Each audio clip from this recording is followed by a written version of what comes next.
It's a very good evening and welcome to Network. My name is Siphumelele Zondi. Now this week we have information on the Huawei SMP8 launch. We also find out about a South African developed school bag that doubles up as a solar powered light. Our studio guest is Siyabonga Africa from SABC Digital News, and he will tell us about the Nelson Mandela widgets that they have created. We'll also hear about the piece of technology that TV presenter and actor Aaron Moloisi cannot live without. Remember that we are live. Find us on SABC Network on Facebook, Twitter and Instagram. It's newsnetwork at sabc.co.za on email. Let's start with your social media and technology news.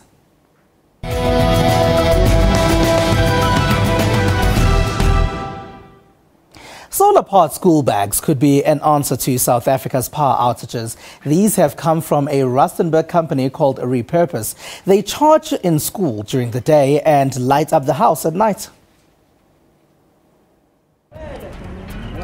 Meet 9-year-old Kamogelo from Tlhabane in Rustenburg. He's carrying an unusual school bag on his back. This unique bag has a built-in solar panel which charges while he walks. Kamogelo, who does not have electricity at home, is able to do his homework at night. He screws the panel onto a solar jar and uses it as a light, which can last for up to 12 hours. It helps me a lot when there is no electricity, because I take the lamp in order to read and do my homework. These bags are created by a company called Repurpose. They are made from recycled plastic bags which feature reflective material, making it easier for children to be visible when walking. The company gets corporate sponsors to buy the bags in bulk and then distribute them for free to students like Kamogelo. Riangwane, co-founder of Repurpose, says they are receiving positive feedback on the bags. Most importantly, what's helping a lot is the solar lantern. So the parents are coming and saying my child's able to do work, and teachers are coming back and saying homework is now being done. So I think we're affecting all spheres of a child's life. Kamogelo's mother is happy with the fact that the light is safer than a candle. We have a little brother, so when Kamogelo was still busy with homework, he would want to hold the candle. So now this lamp has helped us a lot, as we do not have a problem. Even if he touches it, it won't burn him or anything. Or something. Repurpose school bags are plans to expand to other countries in Africa where there is still little access to electricity. Chinese technology company Huawei recently launched its flagship device, the Huawei P8. Huawei has named Mikasa band member Jay Something the brand's creative director. We went to the Africa launch, which took place in Johannesburg. Chinese multinational technology company Huawei put on quite a show at the launch of its new flagship device, the Huawei P8 smartphone. Ladies and gentlemen, the Huawei P8. Numerous guests from all over Africa gathered around the display table to get a turn to play around with the new smartphone inside a dome at a golf estate in Johannesburg. After having a go at it, some called the P8 a fun device. It's quite a fun device. It's very slim. I love the fact that it's very slim and soft and light as well. I love the camera. The camera is really good, and just how to navigate around the phone, it's really nice. Some even went as far as describing their experience with this phone as brilliant. Well, it's really a brilliant experience. If I look at it, my son at home's got a P7 and he already knows all the features of a P8. But what makes this particular phone brilliant compared to its predecessors such as the Huawei P7? Going from the P7 to the P8, we improved on design. We focused on a metal unibody and ensured that, with the smooth beveled edges, the device was comfortable to use in your hand. We improved on the camera functionality, introducing interesting effects like line painting to ensure that the device is as creative as possible. Huawei held the official African launch of the flagship device in Johannesburg on the 2nd of July. The company even surprised guests by announcing the brand's new creative director, Jay Something, the lead singer of an African house music band, Mikasa. Digital learning was a big topic at this year's Africa Edu Week. Producer Lebusi Jage even got a chance to spend some time with now an educational humanoid robot. From projected interactive smartboards to humanoid autonomous robots, seems like South Africa's digital education might be heading towards the right direction. Even though there's very, very advanced technology being introduced into the market somewhere else and is not necessarily being used here in South Africa or in Africa, it is very possible for it to be used in the very near future. So it's not necessarily so far-fetched and so far in the future that it's you're unable to grasp what it is. Artificial intelligence, such as this robot, is also seen as being a big player in the future of education. But there's a whole other area about using robots like now in terms of imagination and catalyzing a conversation about what we might want these robots to do. Because children that are in school now, I mean, it's their future that these robots are going to inhabit. And it's what would you do with a robot? Meet Now, a humanoid robot that can be programmed to do just about anything, and many robots like him are being used for educational purposes around the world. Hello, my name is Now. I'm a humanoid robot, imagined and designed by Aldebaran Robotics. Exhibitors came geared up to impress attendees with all kinds of digital education goodies at this year's African Edu Week, a two-day event held in Johannesburg. But what you do is a child uses it to prepare for a specific exam. So he will select his grade, say grade 8 right now. Then he can select a subject like economic and management sciences, and there's a free question bank that they can use. This is an interactive whiteboard, and you use it in classrooms to take your computer, throw it on the screen, and then you can interact digitally with the students in the classroom. So all your lessons can be presented on a digital platform like that. It was a learning experience, meaning that from what I've learned today, I'm going to try to make sure that I make a turnaround strategy. South Africa's basic education system is often criticized, but exhibitions such as these could help the students. Let's see. Let's see. Oh. Here's what's been happening in the rest of the technology space. Hello and welcome to another edition of the SABC News Tech Wrap. I'm Lebogang Sejake. And I'm Matilda Sibanyoni. And we are coming to you from the Huawei P8 launch here in Johannesburg. It was all fun and somewhat scary at this year's Geek Fest. Gamers and sci-fi content lovers came out to play dressed up like their favorite characters. Geek Fest is in its third year this year and was held in Linksfield, east of Johannesburg on the 4th of July. Social media giant Facebook has finally launched in South Africa, and they've appointed a CEO. The office is based in Melrose Arc in Johannesburg. The company says it aims to help business connect with people and to grow locally and in the region. The company announced this week that it has appointed Nunu Nchingela, a former executive at advertising agency Ogilvy, as CEO.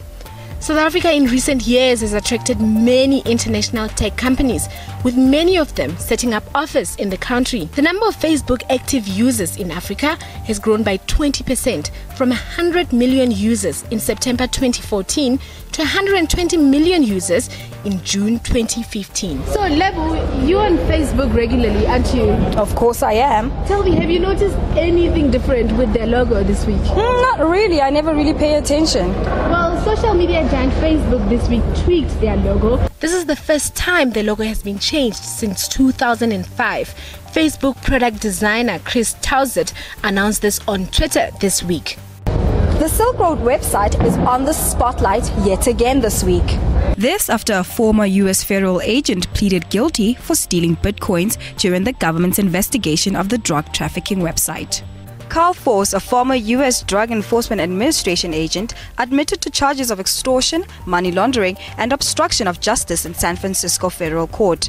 As if the list was not enough to land him in hot water, Carl also admitted to having agreed to a contract with 21st Century Fox, Inc. last year to help make a movie about the Silk Road investigation without the permission of his supervisors.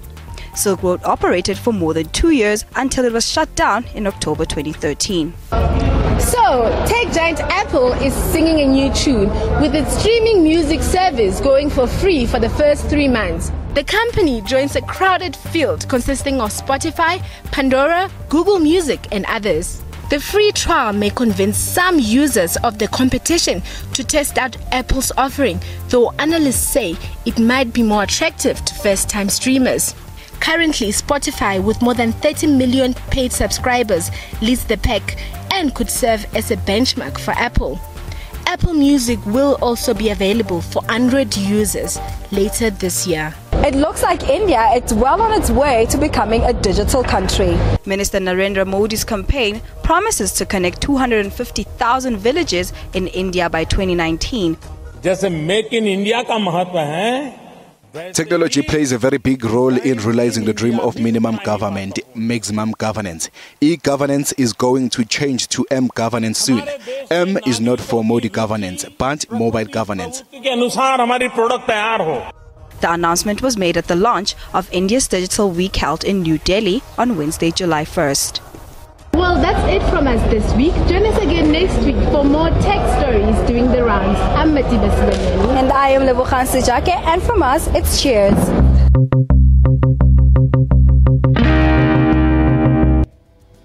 After the break, we'll chat about the new Mandela widget and find out what technology TV presenter Aaron Moloisi loves using. It's SABC Network and social media. Stay with us.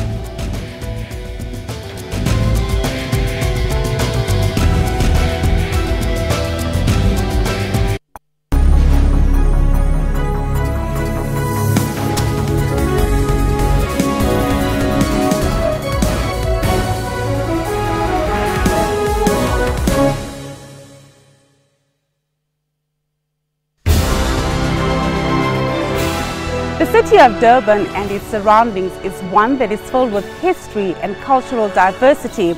Durban is a natural paradise known for its gorgeous coastline of sun-kissed beaches and subtropical climate. Flea markets are essential to visit if you want to experience Durban's Afro-Oriental atmosphere. The city of Durban is an elegant, mature and ambitious city. The vendors at the Vic offer a range of African and Oriental products, an eclectic mix that is hard to resist. That's Kaleidoscope, Sundays at 5:30 p.m. CAT.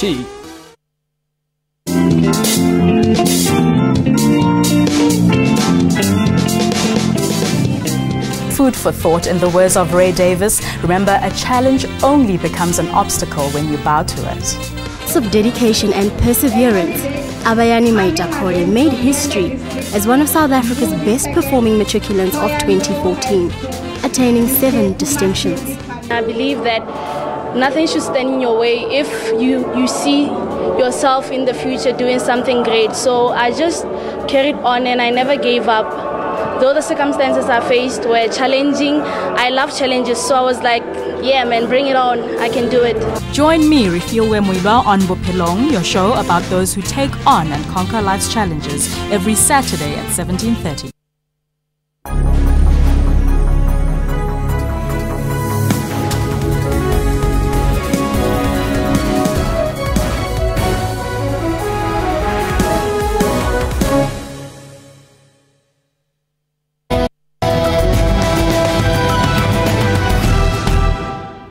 SABC Network on Facebook, Twitter and Instagram. Thank you for staying with us.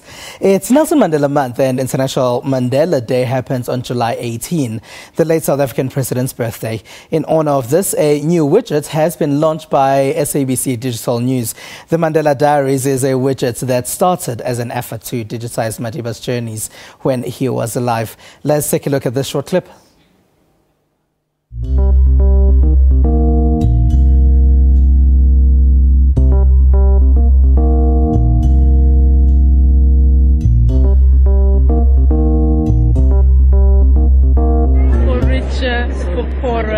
For richer, for poorer. They really must love each other. They must love each other and care for each other and know that marriage is something you work at. Just keep loving. Every marriage is unique.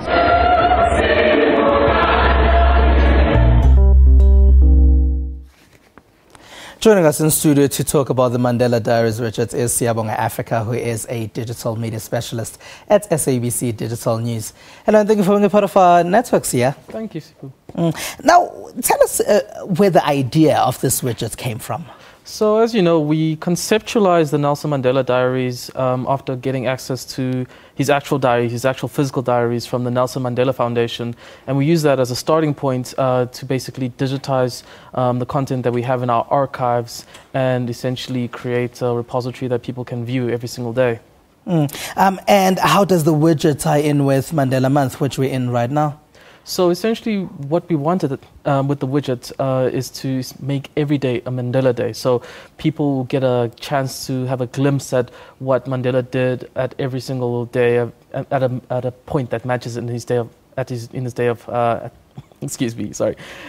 People will get a glimpse of his life at each particular day. So when they go on the widget, they can see what he did, say on the 5th of July, which was he got to meet P.W. Botha out of prison in 1989. It's a lot of information, and you've used some video as well. Where does the content come from, the rest of the content, apart from the information that's with the Nelson Mandela Foundation? So the content comes from our archives, the SABC archives, which are a bevy of information. We were able to mine them, and we were able to find videos which were in the form of TV spots and documentaries and interviews that were around Nelson Mandela. And we also have a dedicated Nelson Mandela playlist on our YouTube channel as well. Tell us a bit more about that, the dedicated playlist. So the playlist is also just, in the form of documentaries that we found and we've digitized. It's around interviews around Nelson Mandela, interviews that Mandela did himself as well, that we've basically compiled and put so that people can actually view them in their own time. What is the actual function of this? Is it just to so people can basically find out a bit more about Nelson Mandela and his journeys? Yeah, it's very simple right now. We're in our first stage of the app, and so right now it serves up a video every single day from our database that shows a particular event, and also the second part of it is to give context. So how long ago did this event happen? So for the 5th of July we have a video of Nelson Mandela meeting P.W. Botha, which took place in 1989, and that took place 26 years ago.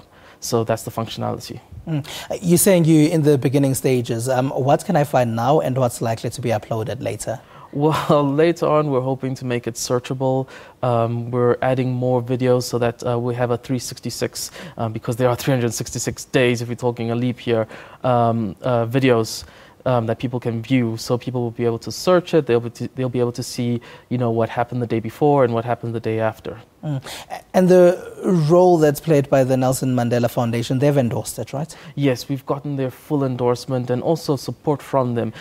They've been able to fact check a lot of our videos to ensure that what we're presenting isn't incorrect at any level. Maybe if we can briefly, Sia, talk about the importance of finding such material online, because it has been in the SABC Digital archive, now it's online. Yes, the archives themselves of videos, so they're pretty much analog, and we live in a digital era. So being able to turn them into digital material that people can, take and, they can do with what they can. So the widget itself is embeddable, so people can come and they can take the widget and embed it on their own sites and blogs. But they can't obviously download the material that's there and then upload it on their websites. Of course not. It's just to view. It's just a view. And it can be seen anywhere besides the SABC websites. Where is it at the moment? Right now it's on the SABC News website, but we have interest from other sister radio websites, plus the Nelson Mandela Foundation, who also are going to be embedding it soon. And yeah, like I said, it's pretty much free for people to embed on their own sites as well. All right, Siyabonga Africa from SABC Digital News. Thank you very much for being a part of our network tonight. Thank you very much. All right. This week we asked actor and television presenter Aaron Moloisi what his favorite piece of technology is. He says he can't live without his Android smartphone. Let's take a look. My name is Aaron Moloisi. I'm a media personality. I act, I present. I've got my Android every single day, every single minute, wherever I am. My life pretty much depends on this thing because it's everything on it. I've got my emails. So my office is mobile. Whatever I need to find out, I do it here. I'm addicted to Twitter. I'm on Twitter. I use Uber Social to follow all the latest trends around the world. I love news handles. So I check what would happen, BBC News, I check with the City Press Online, I follow SABC News, I follow SABC Network, and I also keep in touch with my friends and loved ones on Facebook. Yes, I'm still there. I've got 2 pages there. I've got a personal one, which is packed, and I've got an official one, which is, unlimited. And of course, IG, Instagram. You know how they say it. If it's not on Instagram, it didn't happen. So yeah, that's it. Wherever you find me, you will find me with my Android. This is my life. We'll also take your suggestions on which celebrities we can talk to and about their favorite technologies. Remember to find us on SABC Network and social media. Let's take a short break.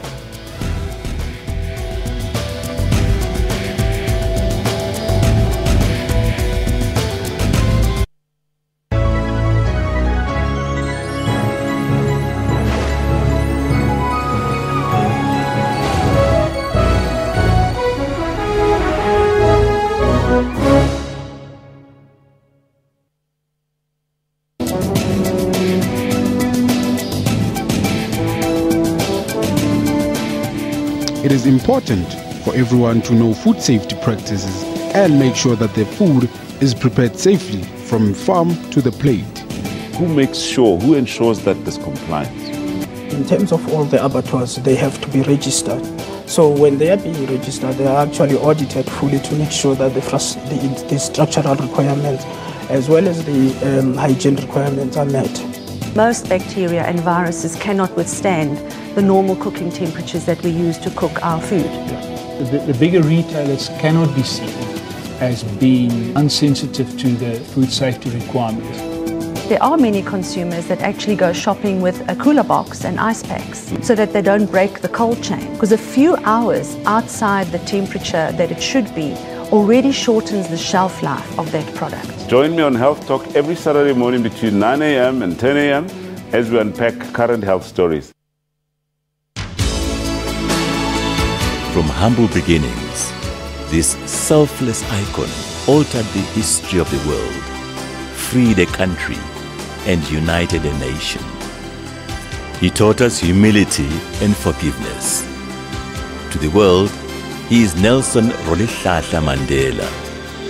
But to us, he is simply Tata Madiba.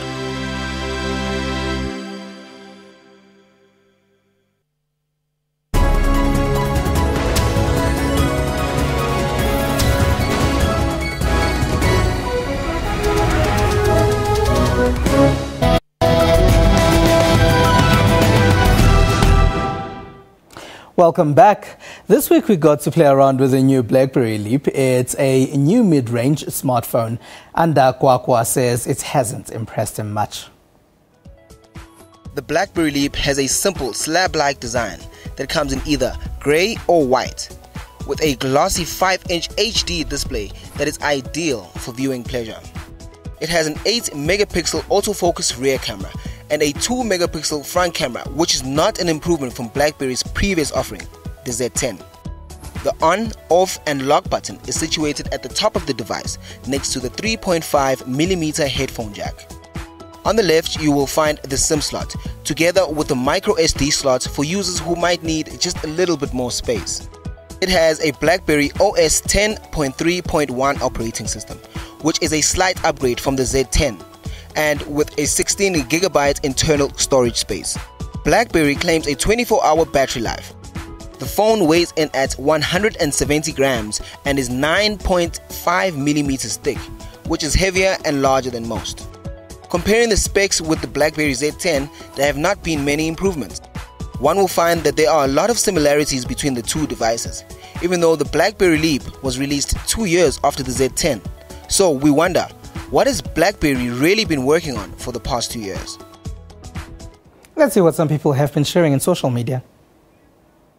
On Twitter, many people have been chatting about Bafana Bafana's win over Mauritius. They have now gone through to the final round of qualifiers for the African Nations Championship, or CHAN. The South Africans will now play Angola. South African 2020 cricket skipper Faf du Plessis was a massive topic on Twitter. Many are impressed with his performance that saw the Proteas dominate Bangladesh in the 2020 international match. South Africa won by 52 runs. VDJ 2015 was the hashtag for the Vodacom Durban July. Most of the tweets were not about the horses though. People were critiquing the fashion. And that's all we have for you. Remember to find us on SABC Network on Facebook, Twitter and Instagram. It's newsnetwork@sabc.co.za on email. We'll leave you with some 4th of July or Independence Day celebrations in America. From me, Siyabonga Africa, and the rest of the team, bye-bye.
Food for thought, in the words of Ray Davis. Remember,